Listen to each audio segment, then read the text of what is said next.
fucking car!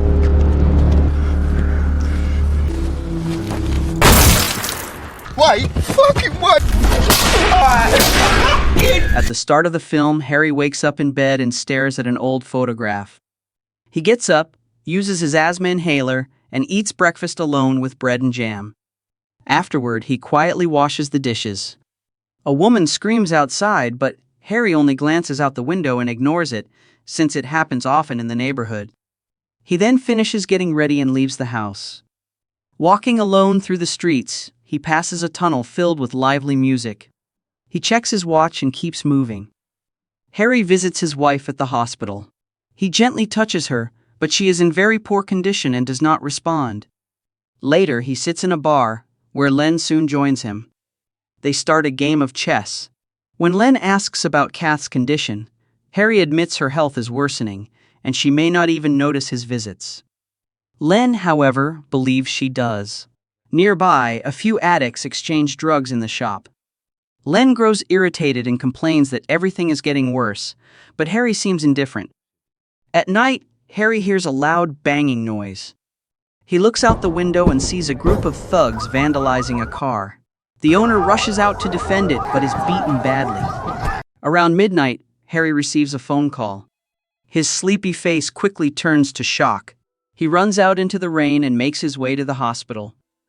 There, he is crushed to learn that his wife has passed away, and he breaks down in tears. Soon after, he is seen placing flowers for her. Len arrives and brings him to their usual bar, where they sit down to play chess. During the game, Harry recalls his days in the Marine Corps and shares how a fellow soldier named Bob helped him meet his wife. Harry remembers a night when he and his wife spent hours dancing together. Len points out that Harry has never spoken much about his time in the Marine Corps and asks if he ever killed anyone. Harry avoids the question, saying it's something one should never ask. Len apologizes, and Harry admits he left the Marines long ago, around the time he met his wife in a men's restroom. Len then opens up about his own fears. He says the people in their neighborhood scare him and calls them savages. He explains that they have spat in his face and even stuffed dog feces in his mailbox. Overcome with anger, Len pulls out a knife and says he is tired of being pushed around. Harry stops Len and tells him not to go through with it. Len grows frustrated, feeling that Harry should have understood, and storms off angrily in the night. Later, someone throws a burning object into Len's home, filling it with smoke. Len rushes to the door, puts out the fire, coughs heavily, then shouts and curses at those responsible. The next morning, 2 police officers arrive at Harry's house.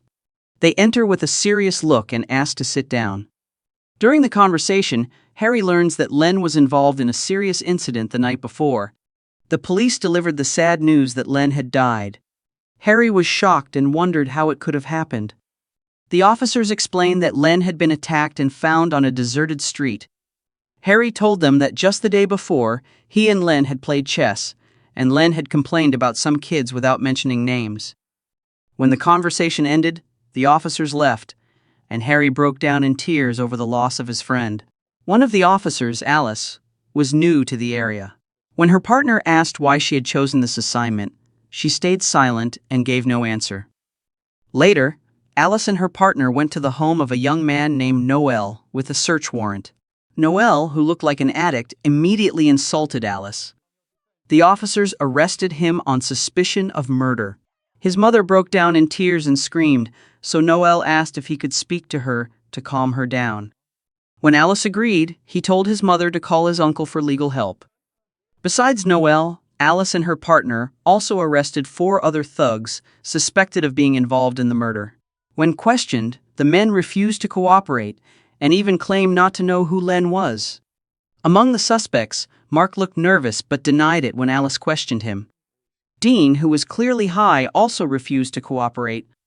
Carl acted defiant, asking where the police had been when his brother died and showing no concern for what they thought. Annoyed by his attitude, Alice pressed further. She asked if that was why Carl had killed Len, and whether it had been self-defense or if Len had attacked first. Carl grew restless and refused to answer any questions. Noel also refused to cooperate, insisting he should be released if there was no evidence against him. Mark, the weakest of the group, looked frightened. He said he had grown up in an orphanage and had been abused, but later admitted it was a lie to gain sympathy. Meanwhile, Noel was the most disrespectful. He made crude remarks about hormones to Alice, described how he would treat her, and even claimed she would enjoy it. Alice did not get angry. Instead, she pointed out that Noel was slowly losing control in the interrogation room. Even then, he kept being disrespectful and mocked the photos of Len. The scene then shifts to Harry at the cemetery with Len, before moving to a bar where a woman sings while Harry drinks alone. The bartender asks if he has had enough, noting he has been there for a long time. Harry decides to pay, pulls out his wallet, and a woman nearby notices the amount of money he has. After leaving the bar, Harry walked under a bridge where a drug addict confronted him and tried to rob him. The man threatened him, but when he lunged, Harry quickly pulled out a knife and stabbed him. Harry then walked away and went home. At home, he took off his blood-stained clothes, showered, and went to bed. Lying down, he turned his head to the side, lost in memories of his wife. The next morning, Alice came to visit. Harry invited her in, and as she entered, she noticed a photograph that revealed he had once served in the Marine Corps. Alice noticed a chessboard, and Harry eagerly explained that he was learning to play. He spoke with enthusiasm until he realized he had gone off topic. Alice then revealed the reason for her visit. The police had found the murder weapon. It was a military-grade weapon that belonged to Len, with his fingerprints all over it. Harry quickly said he already knew about it, since the weapon had been passed down from Len's father. Alice explained the problem. In court, the case would be seen as self-defense, which meant the kids involved would not face any charges. Shaken by the news of the murder, Harry grew somber and asked Alice to leave. She assured him she would keep him informed. Later, Harry opened an old memory box. Inside, he found a knitted note that read, "I love you," likely from his wife, along with an old knife. Leaving them behind, he went to Len's house, which had been completely destroyed by fire. The walls were ruined and the windows shattered. Inside, Harry discovered an old photograph of Len and his wife. Looking out from Len's window, Harry saw the old tunnel where the donkey group was exchanging small white packets. Soon after, a couple passed by, and was attacked, the woman assaulted, and her boyfriend beaten when he tried to defend her. The couple eventually fled. That night, Harry followed one of the thugs to his house, knocked on the door, and said he wanted to do business. As soon as Harry entered the house, Stretch aimed a gun at his face. A drug addict with him stepped in and calmed the situation. Harry said he wanted to buy a gun, pretending it was for shooting pigeons from his rooftop. Stretch left the room, and Harry quietly followed him into another area that looked like a small farm. He then stepped into the next room, where Stretch was watching a TV showing a drugged-out woman and clapping in excitement. Harry felt uneasy as he watched the video and noticed a young woman lying unconscious on the couch. Stretch suggested that, for money, Harry could do anything he wanted to her. While they sat in silence, another man entered carrying a bag full of guns. He pulled them out one by one and explained each in detail. Still worried about the woman, Harry thought she should be taken to a hospital, or at least that someone should call an ambulance. Stretch refused to help and pointed a gun at Harry, warning him to take a weapon and leave before he got hurt. At that moment, the woman on the couch began coughing. Using the distraction, Harry complimented her appearance, then quickly stabbed Stretch in the arm and grabbed his gun. Stretch aimed at Harry and pulled the trigger, but his weapon was empty. Harry shot the other man, then fired several rounds at Stretch. When Stretch tried to escape, Harry chased him down, found him collapsed, and mocked him for not keeping his weapon loaded. Harry remembered a soldier who had died in a similar way before he shot the attacker. He carried the woman outside, put her in his car, gathered all the weapons he could find, and set the house on fire. After taking her to the hospital and leaving some cash for her, he drove away with his horn blaring. Meanwhile, at her office, Alice was told that her investigation was moving too slowly. Her boss stressed that from now on, any activity or crime involving firearms would not be tolerated. Harry went to a church and left all his money there. Meanwhile, Alice visited the rescued girl, puzzled about why someone would kill two drug dealers only to save a woman in the middle of the night. Harry, on the other hand, kept watch on the tunnel through a broken window. He saw a man approach Noel, demand money, and threaten him before calling Mark over. When Mark struck the man on the head, Harry shot the man dead. Shaken, Mark later went with Harry to Len's house. There, Harry tied him up and questioned him about Len. When Mark claimed he knew nothing and refused to cooperate, Harry whipped and tortured him. Harry pulled out his gun and threatened to shoot both of Mark's kneecaps. Finally, Mark admitted that an old man had come to threaten him and his friends, and that one of them had slapped Len.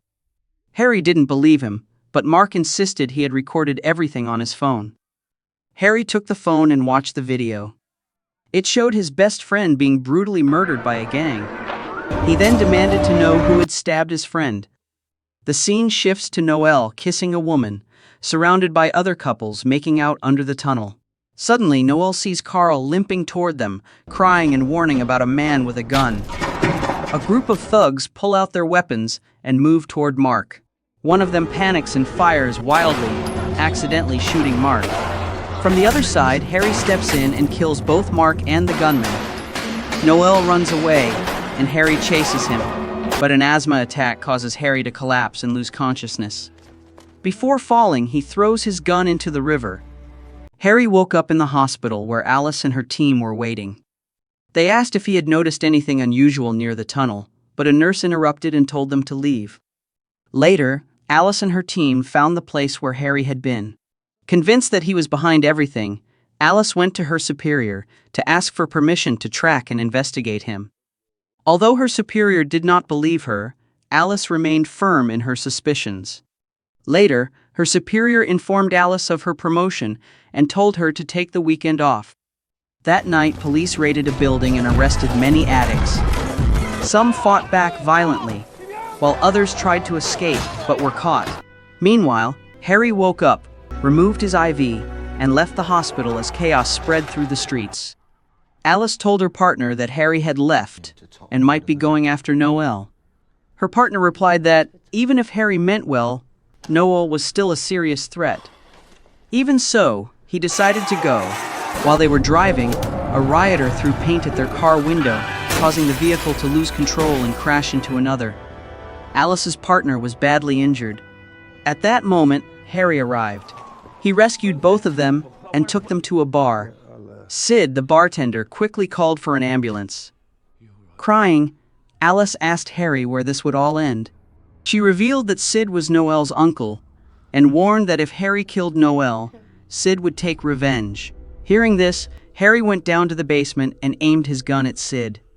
Harry confronted Sid about everything. Sid called Noel and tried to protect him. To prove Noel's guilt, Harry showed Sid the video recorded by Mark. Even then, Sid insisted that Harry could not kill Noel. Suddenly, Harry began struggling to breathe and grew weak. Taking advantage, Sid grabbed his gun and shot him. Upstairs, Alice cried for help but was overpowered by Noel, who assaulted and insulted her. Angry that Noel was not safe, Sid ordered him to kill everyone and throw their bodies into the street as a show of power. Noel killed Alice's partner, then grabbed Alice by the throat and forced her to look into his eyes. Just as Alice was about to die, Harry pulled a hidden pistol from his hand and shot Noel in the neck. Moments later, Sid shot Harry in the shoulder. Alice gasped as Sid stepped forward to finish Harry, but at that moment, two laser sights from Alice's backup team locked onto Sid's chest. Before Sid could fire, he was shot down. Later, Alice attended a meeting where her superior explained that no one had confessed and there was no evidence. As a result, Harry would not be pursued by the police. Meanwhile, Harry walked toward the tunnel. It now looked calm and peaceful under a bright white light. As he stepped inside, it was clear that his actions had finally brought peace to the place.